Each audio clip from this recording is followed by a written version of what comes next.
Hello and welcome once again to The Blueprints. This is Canada's Conservative Podcast. I'm your host, Jamie Schmale, Member of Parliament for Haliburton, 4th Lakes Brock, with new content for you every single Tuesday, 1:30 p.m. Eastern Time. We ask that you like, subscribe, share this program, even comment. We need to hear from you, and we need you to share this program to get out to your social media network so that we ensure that Pierre Poilievre is the next Prime Minister of Canada. Of course, tell your friends, because if they can't watch or listen to the program right this second in its entirety, you can download it, listen to it later on platforms like CastBox, iTunes, Google Play, Spotify, you name it, it is out there.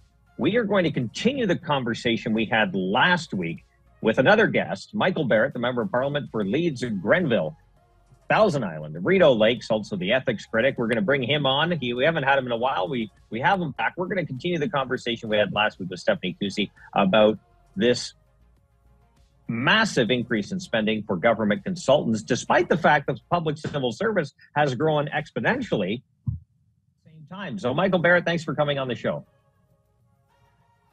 Hey, thanks so much for having me, Jamie. Okay, you had an emergency committee meeting last week to bring this issue up and talk about it. Why don't you give us a quick explanation about what happened? Then we'll get into what is McKinsey, the $100 million that the Liberals gave to this one particular company that has tentacles in about 30 other countries and is actually being investigated in a few, up for criminal charges in others. Yeah, so lots to cover about McKinsey for sure. But last week we had an emergency meeting of the Government Operations Committee where I sit with Stephanie Kusi and Kelly Block as permanent members of that committee, and the opposition parties had worked together to bring this issue to committee during the parliamentary recess to take a look at this. As you mentioned, more than $100 million going to McKinsey. Now, the Liberals, feeling the pressure from media, feeling the pressure from the public, from people who listen to this and watch this podcast, who've been calling their MPs and have been talking about this with their friends and family. That pressure had the Liberals vote to support the opposition calls that will see multiple ministers appear and all order of detail and documents being ordered from McKinsey to be produced within 3 weeks to the committee. So we were able to get this motion passed for production of documents and for witnesses, several ministers to appear. And because of public pressure, the Liberals came on side, and they're going along to get along at this point. But really, it's because of the conservative opposition that this order for details right down to the last dime has been made. I want to commend you and the others on that committee for digging into this so well. I think there's a lot to unearth. For those not familiar, as we talked about last week, I'll just do a quick refresher. McKinsey, currently subject of a criminal probe in France, under criminal charges in South Africa. Also, a pretty damning thing they were in charge of here, $600 million they were just forced to pay with U.S. authorities over charges that the firm helped design an aggressive marketing strategy over OxyContin, a drug whose overprescription spawned the current opioid crisis. And you'll remember they also got paid $27 million for New York State in 2019 to reduce violence in prisons. Violence actually went up, and they were also involved in the use of lobbying tactics to promote tobacco and its so-called good measures. So this company has a lot of history, founded in 1926, 30,000 employees, 60 countries, and the Liberals have given them a massive increase in funding to do a whole bunch of work, specifically one in particular, through the immigration department. Yeah, they've received a 50-fold increase that the Liberals have given them. And this is all in the light of all of the items that you mentioned, Jamie. So past governments did do business with McKinsey, but we didn't know then what we know now about them as a corporate citizen, what their corporate ethics are like, or what they're lacking, to be more accurate. And the list goes on. You listed some great examples, but another dubious example of the ethics of this company is that they held a corporate retreat a couple thousand meters from a concentration camp in China where Uyghur Muslims are interned. And this is unbelievable. This same company that completely disregards human rights around the world was used by the government of Saudi Arabia to target and track individuals who are critical of the government of Saudi Arabia. So they tracked them online, prepared this report, and then the Saudi government used that analysis to punish the individuals who were in the country, who were listed in the report, and the ones who were outside the country being critical of the government. They tracked down their family in Saudi Arabia and punished them. And so, unbelievable that the government would do business with a company like this. But it's mind-boggling that they would increase the business by such a large order of magnitude. And of that $100 million, more than 40 million of it were untendered contracts. And so these are sole sourced contracts going to this company. And I'm just not sure what virtues they bring to the table at a time when we have the largest public service in the history of our country. And we have members of our public service who've blown the whistle and said, we don't know what these guys are supposed to be doing. But what we do know is that they're crafting a policy in our departments and we don't have any say over it. So what we have is this multinational company that, as you said, has its tentacles into countries all around the world and has its fingerprints all over all kinds of scandals and criminal investigations and paying out settlements in the U.S. for the opioid crisis, and they're crafting policy like immigration policy in Canada. And our civil servants are saying, "Whoa, this is not the way it's supposed to work." Canadians don't elect members of parliament to form a government only to have some shadowy multinational company make decisions in their boardroom on the governance of Canada and what Canadian policy should look like. So it's really mind-blowing that that this has been allowed to go on and really flourish under the Trudeau Liberals. Well, you can also question the fact that using a consultant can sometimes bypass a number of rules and regulations in place that the civil servants has to be more open about. So then it begs the question, are we now getting governments around the world that are filled with a bunch of technocrats kind of moving people around like pieces on a chessboard and only having a centralized few deciding for the many? Well, absolutely. And who's making the decision to do that? Well, of course, it's the Prime Minister. And why is he choosing this company? Well, we know that the Prime Minister has a close relationship with Dominic Barton, who was the former head of McKinsey. And again, we see this emerging as part of a pattern where Liberal insiders continue to do so much better than they ever did before under a Liberal government. And so while Canadians are struggling to pay their heat bill, struggling to put gas in the tank of their car, struggling to fill the grocery cart and having to supplement their groceries by going to the food bank. We're seeing record numbers of people going to the food bank. The government's paying our civil service, which is bigger than ever, and then paying $100 million to this company who seems that the only thing to their credit is that they have a connection to the Liberals. And it's more Liberal insiders getting rich while Canadians struggle just to get by.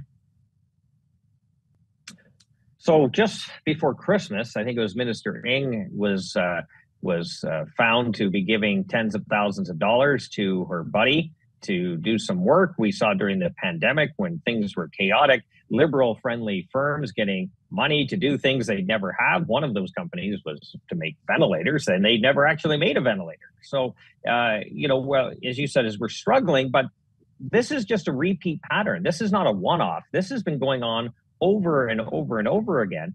Do these liberals have any ethics whatsoever?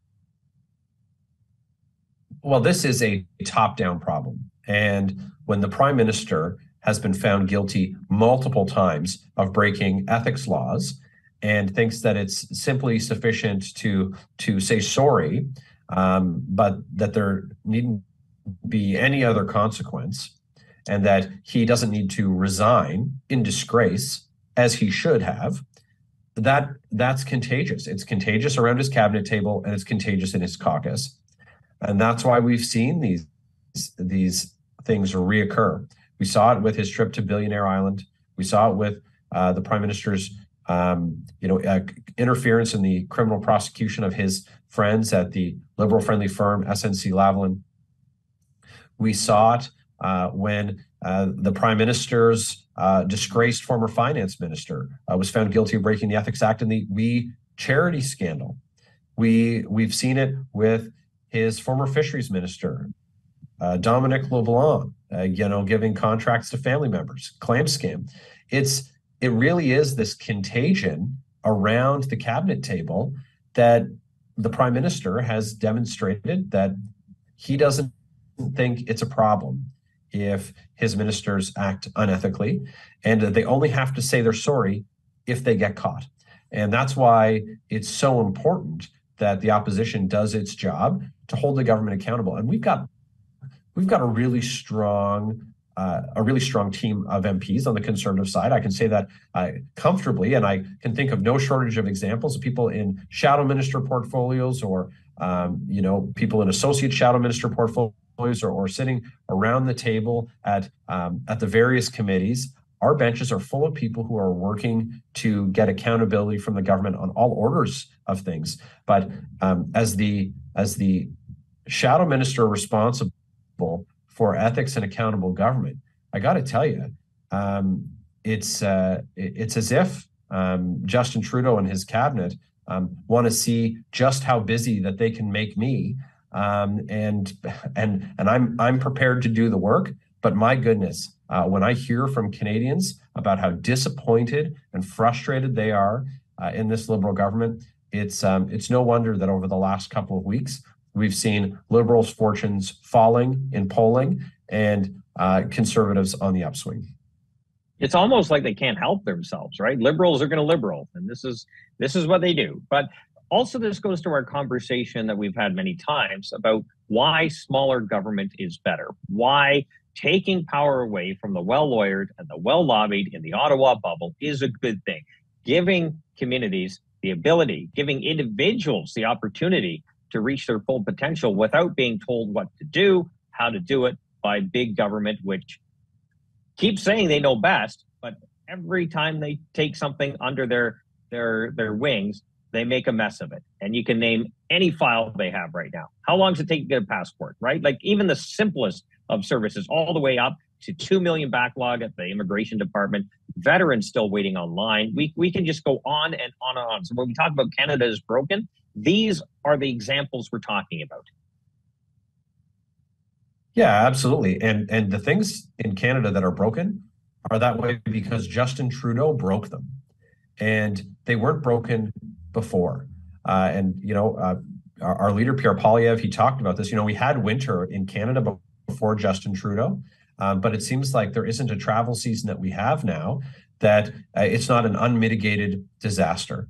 And that's because of the failures of leadership of Justin Trudeau and his ministers, and in that case, his transport minister. This government would be only too happy to tax every dollar away from Canadians because they think that they know how to spend it better than Canadians do. Just like their carbon tax scam, where they tell Canadians that they're going to get more money back than they pay into it. If someone showed up at your door and knocked and said, now, if you give me $100, I'll give you $200 back, you're going to say, "Oh, this is some kind of scammer." Well, those people that come to your door and say that are Liberal candidates during the election, and you're absolutely right in believing that that person is a scammer, because that doesn't make any sense, and neither does their carbon tax scam. But what they want to do is they want to control how Canadians spend their money. They think that Ottawa knows best, and we know that that's absolutely not the case, and that a dollar in the pocket of the Canadian who earned it is going to be spent much better 100% of the time than the politician who taxed it. Well, the government itself should be trying to maximize an individual's freedom, not trying to control their behavior by the tax code, right? We saw the prime minister up in Saskatchewan where he forgot to invite Premier Moe, which was absolutely embarrassing. And I know if that had been under a conservative prime minister, the media would have been lighting their hair on fire. But of course, Trudeau gets a pass.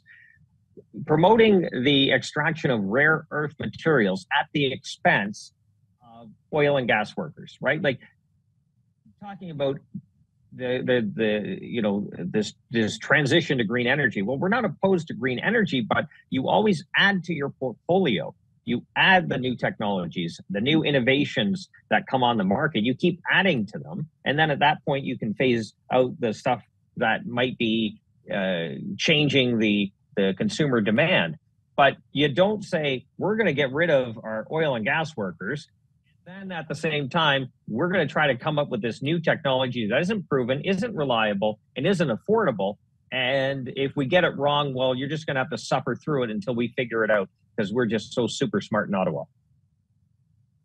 Yeah, again, that's that Ottawa knows best mentality, and it doesn't mesh with even what they put forward. They talk about wanting to reduce greenhouse gas emissions and global. They want Canada to punch above its weight. Canada can punch above its weight and not only reduce our greenhouse gas emissions, but also displace dirty dictator oil by maximizing the natural resource extraction in this country, getting our LNG to Tidewater. A barrel of oil in Canada is much cleaner. It's extracted with tougher environmental regulations and done with the human rights protections of everyone involved, versus getting it from some places overseas. To say nothing of the cost of dragging that oil, in a ship across the ocean. So there's a lot of ways that the government can do these things, but they don't seem to be able to walk and chew gum at the same time. They want to shut down the natural resource sector in Canada, and then they want to very selectively deal with mining of these rare earth minerals, but they don't even want to do it in partnership with the provinces that they're visiting. And so you have to wonder how genuine they are, and really how far they're looking down the road, or if this is really just very shallow electioneering that we're getting from the government. They need to take a holistic approach to these things. And, we're starting to see them get shut out of conversations and deals with our allies, whether it's on, microprocessors or whether it's defense agreements. And this is going to happen more and more when our allies are seriously engaging on issues and they see nothing but shallow posturing from the Trudeau Liberals. It's going to leave Canada out in the cold. It's important to remember that we are mining rare earth materials, right? They're called rare earth for a reason. So according to Justin Trudeau, oil and natural gas bad, mining for rare earth materials with tailing ponds, etc., that's okay. Having said all of that, German chancellor a few months ago came to Canada, hat in hand, we need your natural gas. The minister says there's no business case because, of course, he sometimes knows more than what industry does. They want to build. They can under this current government. Japanese prime minister comes to Canada, wants to do business, says no, sends him on his way. So Germany goes to Qatar, spends, I can't remember, I think it was a couple $2 billion on a 10-plus year contract for natural gas. And Canada gets shut out of that yet again. The Japanese are probably going to do the same in another country as well. Yeah, and this is classic Trudeau. He said there was no business case for it, but we see those billions of dollars are going to flow elsewhere, and it's at the expense of Canadian prosperity. So it's we're at a time now when Canadians are not seeing prosperity in their communities and across the country like they had in other periods in time, and are taking a real critical look at what the Trudeau government is doing to help mitigate these tough times. And I think that it's going to be really cold comfort for people, and there's going to be a lot of consideration given the next time Justin Trudeau wants to have an election, because my goodness, when he's not putting anything in the window in terms of partnership with other countries, and they're choosing not to partner with us and do business with us because we don't look like we're open for business, then I think that's going to help spur a change the next time we end up at the ballot box. Time always goes so quickly, and unfortunately, we are running out of it here today. But as you know, Michael, the guests always get the last word, so the floor is yours. Well, it's so important that we continue to get the word out about the waste that we're seeing from these Liberals at this really critical time for our country. Just last week, that motion where we're going to have to investigate $100 million going to Liberal insiders at a time when Canadians are struggling. So we're going to keep doing the hard work of holding the government accountable. Thank you so much for having me on today, so that we can get the word out, and so that folks can do their part by sharing this video, liking this page, and making sure that Canadians are informed about what's going on in Ottawa. Absolutely. Michael Barrett, thank you so much. We really appreciate your time. Member of Parliament for Leeds, Grenville, Thousand Island, Rideau Lakes, also the ethics critic. We appreciate his time. We appreciate your time as well. And as Michael said, please like, comment, subscribe, share this program. Together we can push back against that ever-moving Liberal agenda. And of course, download this program. Tell your friends they can do it too on platforms like CastBox, iTunes, Google Play, Spotify, you name it, is out there. New content every single Tuesday, 1:30 p.m. Eastern Time. Until next week, we say low taxes, less government, more freedom. That's the blueprint.